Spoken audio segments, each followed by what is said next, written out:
Hey everyone, this is Yatin Volecha. I am an engineer turned candle maker and owner of my new baby venture, V Candle Supplies.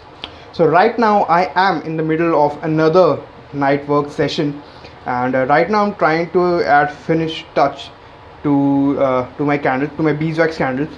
So I thought, why not shot a video and show some tips on how you can fix these candles. So as you can see, there are some ugly sinkholes and cracking on the top of the jar. So what happens is beeswax is prone to such sinkholes and the cracks, because beeswax is a thicker wax, and sometimes this is what I feel. I mean, please don't quote me, and if you think that I'm wrong, I would love for you to correct me on this. But what I think that because the beeswax is a very thick wax, when we pour maybe we are pouring it way too hot, or sometimes we are pouring it way too fast.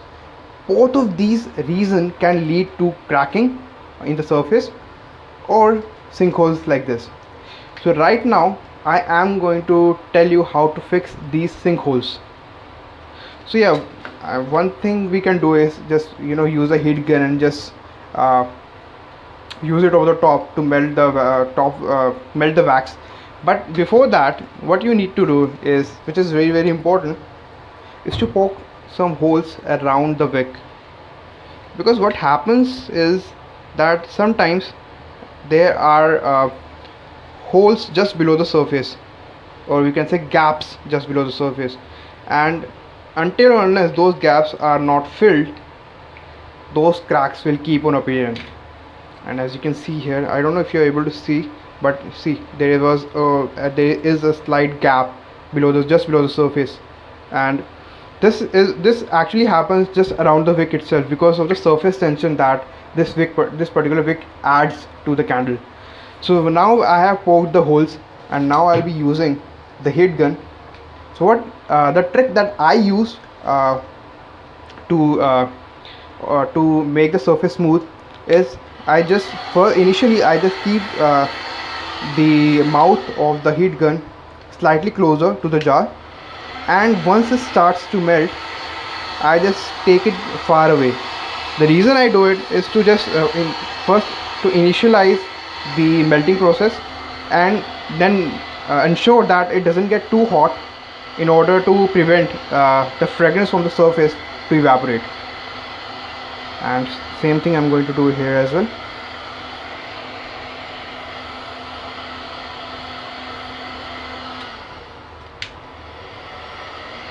And I'm going to show you something show you one more thing in this. And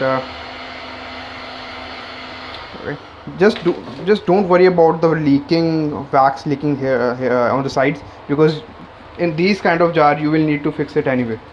There is no going around with this. So now let me show you one thing, that if you look closely, that there is a air which is trying to get out, right?